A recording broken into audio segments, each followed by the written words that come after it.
नमस्कार दोस्तों, फिर से स्वागत है आपका मेरे चैनल में। तो इस वीडियो में खास करके बात करने वाले हैं निफ्टी बैंक निफ्टी के एनालिसिस पे और हम लोग चार्ट स्टडी करेंगे और क्या लगता है निफ्टी बैंक निफ्टी का आगे का व्यू। आज है तारीख 20 दिसंबर। हम आगे की बात करेंगे नेक्स्ट हफ्ते में क्या व्यू लगता है या फिर कल क्या व्यू रहेगा, आपको इंट्राडे में कैसी पोजीशंस बनानी है। और साथ ही साथ में मैं आपको बताऊंगा 4 स्टॉक्स के लेवल बाय साइड के और 4 सेल साइड के लेवल्स जिस पे आपको ट्रेड करना चाहिए। ऑल्दो ये वीडियो पूरी एजुकेशनल पर्पस के लिए है, but I think as a base of technical analysis आप उसे कंसल्ट कर सकते हैं। सीधा बढ़ते हैं वीडियो की तरफ एंड लेट्स मूव। बट आपको एक ग्राउंड रूल का हमेशा ध्यान में रखना है। एक ग्राउंड रूल्स को सबसे पहले ध्यान रखना, जब मैं बाइंग और सेल साइड के आपको लेवल्स दूंगा और बैंक निफ्टी के भी लेवल्स दूंगा, तो ध्यान रखें कि ग्राउंड रूल्स को आप फॉलो कर रहे हो before taking any kind of trade, और ट्रेड लेने के बाद भी फॉलो करना है। लाइक प्रॉफिट बुकिंग करना है, ट्रेलिंग करना है, बिकॉज ये आपका रूल है, ये आपका मतलब आपको करना होगा। ये एक्शन सब आपको लेनी पड़ेगी क्योंकि आप लोगे तभी जाके आपको प्रॉफिट होगा और आपकी जो ट्रेडिंग स्ट्रेटेजी है, मेथोडोलॉजी, वो ज्यादा इंप्रूव होगी। ठीक है, तो अगर आप नोवाइस हो, नए नए ट्रेडर हो, तो लोअर टाइम फ्रेम का चार्ट यूज मत करना, ये मेरी एडवाइस रहेगी। आइए सीधा बढ़ेंगे बैंक निफ्टी निफ्टी के एनालिसिस पे। तो पहले आपका इंडेक्स का एनालिसिस बता लेते हैं। और आई थिंक मैं काफी टाइम से आपको ऑलरेडी कह भी रहा हूँ कि यार निफ्टी और बैंक निफ्टी काफी कंसोलिडेशन जोन में कंसोलिडेट कर रहे हैं, और मतलब कोई भी अभी भी वीकनेस का साइन नहीं। निफ्टी कंपैरेटिवली बैंक निफ्टी से ज्यादा स्ट्रांग लग रहा है। आप कैंडल देखो, तो मैं अगर इसको थोड़ा सा जूम इन करूं तो कैंडल काफी आपको बैंक बैंक जो निफ्टी वाला काफी स्ट्रांग लगेगा, और बैंक निफ्टी में थोड़ी सी वीकनेस है यहाँ पे देख रही है, लेकिन कोई लंबी वीकनेस नहीं है। मतलब जो कैंडल है अभी भी बता रही कि कोई नीचे का कोई क्लियर सिग्नल नहीं है, बट हाँ, ऊपर जाने की राह अभी भी खुली है। हम नीचे जाने के लिए तैयार बिल्कुल नहीं है। कोई ऐसी कोई नीचे बड़ी मूव आ जाएगी, कोई एक्सपेक्टेशन नहीं है, अनलेस कोई सडन मूव आ जाए जो कि मार्केट ने कभी एक्सपेक्ट नहीं की हो। ठीक है, तो अभी भी ट्रेंड ऊपर की तरफ है। मैं आपको 13,600 से ऊपर चलाते आ रहा हूँ बैंक निफ्टी को। ऑलमोस्ट आज बैंक निफ्टी 13,760 है, राइट। आने वाला टाइम 13,800 एक अच्छा रेजिस्टेंस का काम भी करेगा, और एक अच्छा एक काइंड ऑफ साइकोलॉजिकल रेजिस्टेंस की बात करेंगे वहां पे। अभी नेक्स्ट एक पड़ाव जो रहेगा निफ्टी के लिए 13,800 के ऊपर क्लोज देने का रहेगा, and then we will finally look for the 14,000 which is a mark we are looking for. In that case वहां पे हम लोग स्टॉप होंगे। 14,000 एक फाइनल टारगेट दिखता है, और पिवट का हम लोग अगर टारगेट देखते तो 14,160 के आसपास है। तो अभी इतना लंबा तो हम लोग नहीं सोच रहे, बट बैंक निफ्टी के लिए सबसे बड़ा रेजिस्टेंस अभी तो 31,000 बन के आ रहा है, जितना देखा जा रहा है। क्योंकि कितने सारे 2-3 आई थिंक सेशंस हो गए हैं, 31,000 के पास पहुंच रहा है, एक दो बार पहुंचा, वापस नीचे आया। 31,000 एक मेजर रेजिस्टेंस का काम करेगा, and once we definitely close above, उसके उसके ऊपर अगर एक बार क्लोजिंग दे देते comfortably, then the new highs with Bank Nifty are definitely going to come as soon as possible आएंगे। तो इसलिए 31,000 को ब्रीच करके क्लोजिंग देना बहुत ज्यादा इंपॉर्टेंट है। मार्केट में क्लोजिंग बहुत ज्यादा इंपॉर्टेंट है। ठीक है, और मैंने आपको आई थिंक लास्ट जब ट्रेडिंग सेशन के लिए एडवाइस दी थी, तो आपको कहा था कि बैंक निफ्टी में एक वीकनेस देखी जा सकती है, जो कि एक्चुअल में देखी गई थी उस दिन। ज्यादा नहीं वीकनेस थी, बट हाँ, नीचे से रिकवर किया बैंक निफ्टी ने, लेकिन गिरावट शुरुआत में ही देखी गई थी बैंक निफ्टी में। ठीक है, तो गाइस अभी भी बाय ऑन डिप्स की स्ट्रेटेजी रहेगी, और लेवल्स के लिए आपको मैं अभी लॉन्ग हूं निफ्टी पे भी और बैंक निफ्टी पे भी। बैंक निफ्टी में एक डिप मिलती है तो एक बार मेरे हिसाब से बाय कर लेना चाहिए। अगर आपको 30,200 के आसपास भी डिप मिलती है ना, तो एक बाय ऑन डिप्स की स्ट्रेटेजी अपनाए।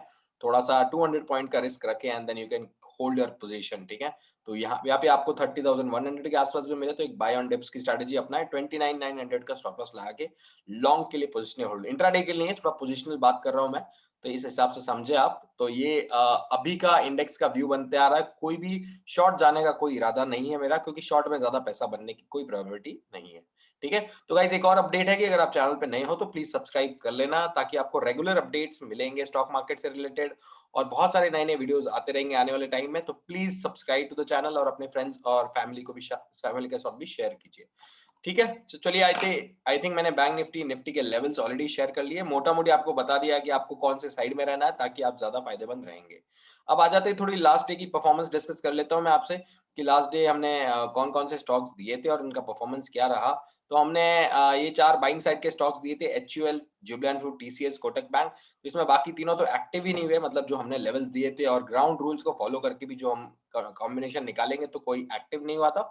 ओनली जुबलियंट फूड एक्टिव हुआ था, जहां पे हमने 47 पॉइंट्स कमाए, बेसिकली 1000 पॉइंट्स के 1000 क्वांटिटी के हिसाब से 47,000। आप जाके चेक कर सकते हैं, कोई इश्यू नहीं है इसमें आप। एंड जब जो नेक्स्ट सेल लेवल दिए थे हमने सिप्ला, अदानी पोर्ट, आइशर मोटर और बजाज ऑटो। बजाज ऑटो और सिप्ला तो बेसिकली एक्टिव नहीं हुए, अदानी पोर्ट्स और आइशर मोटर एक्टिव हुए थे, जहाँ पे हमने आइशर मोटर में 23,000 का प्रॉफिट है और अदानी पोर्ट्स में यहाँ पे 7,500 का प्रॉफिट है। ठीक है, तो ये था हमारा लास्ट डे का पोजीशन। सो मोर और लेस अप्रोक्सीमेटली 80,000 का इसमें भी मुनाफा हमने मिला, 80 पॉइंट्स यू कैन से। तो यहाँ पे थे हमारे ये बेट्स। और अब आ जाते हैं कि तो अगर आप ट्रेड कर सकते हैं कोई इशू नहीं है, डाउट नहीं है, but technical levels already updated है। अब आ जाते हैं कि कौन से स्टॉक्स आपको वॉच करने हैं मंडे के लिए। मंडे के लिए कौन सा शेयर है जिसको आपको ध्यान रखना है ट्रेडिंग के लिए, कौन सा शेयर आपको मुनाफा बना के देगा। देखते हैं सबसे पहली लिस्ट में बाइंग साइड के लिए जो आपके शेयर्स आ रहे हैं, उसमें से सबसे पहला आ रहा है रिलायंस। हमारा मोटा भाई का शेयर है 2007। आई थिंक आखिरी में बहुत मूवमेंट अच्छी दिखाई थी। टाइटन बहुत अच्छा पोजीशन लग रहा है, उसका चार्ट्स भी हम लोग डिस्कस कर लेंगे। 1525 के ऊपर बाय करना है, एसीसी को बाय करना है 1655 के ऊपर। और the last one coming up is Alkem laboratories. I think 3000 बहुत ही जल्दी छूने की प्रोबेबिलिटी है इसमें, क्योंकि हमने आई थिंक हमारे इक्विटी में पिक्स में भी ऑलरेडी दिया हुआ है कि 3000 का हमारा पहला टारगेट है।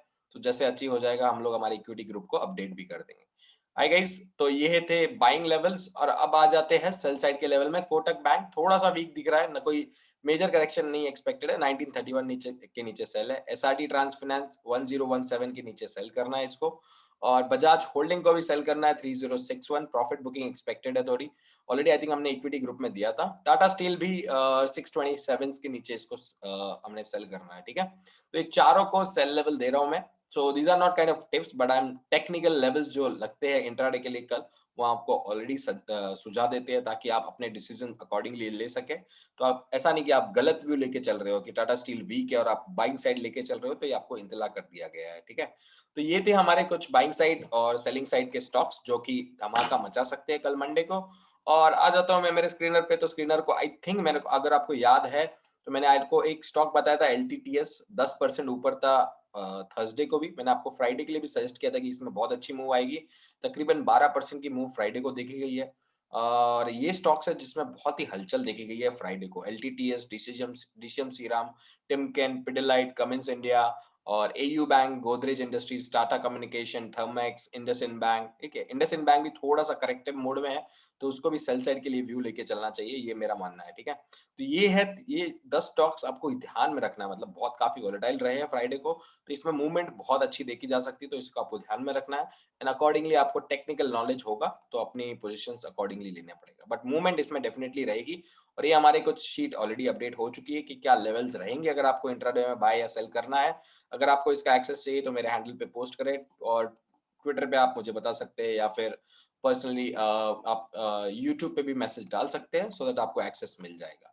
तो ये था स्क्रीनर का कुछ व्यू। और अब आ जाते हैं कुछ चार्ट्स व्यू ले लेते हैं। तो मैंने आपको बताया कि हमने टाइटन का क्यों व्यू दिया। अगर आप डेली चार्ट देखोगे बहुत ही अमेजिंग चार्ट है, and like almost almost at day high close हुआ है। और काइंड ऑफ बहुत ये डेज हाई है, तो एक प्रोबेबिलिटी बहुत ज्यादा बनती है कि कल भी खुलेगा भी पॉजिटिव नोट पे और क्लोज भी, और अच्छी मूवमेंट की एक्सपेक्टेशन है टाइटन में।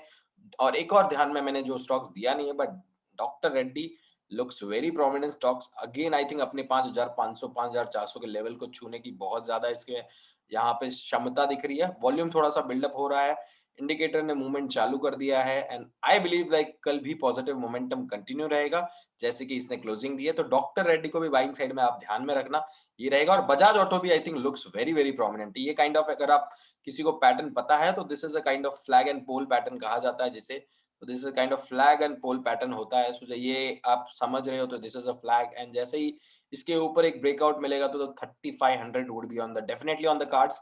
ये मैं आपको बता सकता हूँ ना, आपको विजिबल था पैटर्न, तो आई थिंक मैंने ऑलरेडी आइडेंटिफाइड था, तो मैंने आपको बता दिया। यहाँ पे मारुति थोड़ा वीक लग रहा है, अगर आप मारुति को देखो तो कंपैरेटिवली वीक लग रहा है। जैसे ही अगर इसने 7400 7500 के नीचे क्लोजिंग देना चालू किया तो may be 7300 would be on the cards.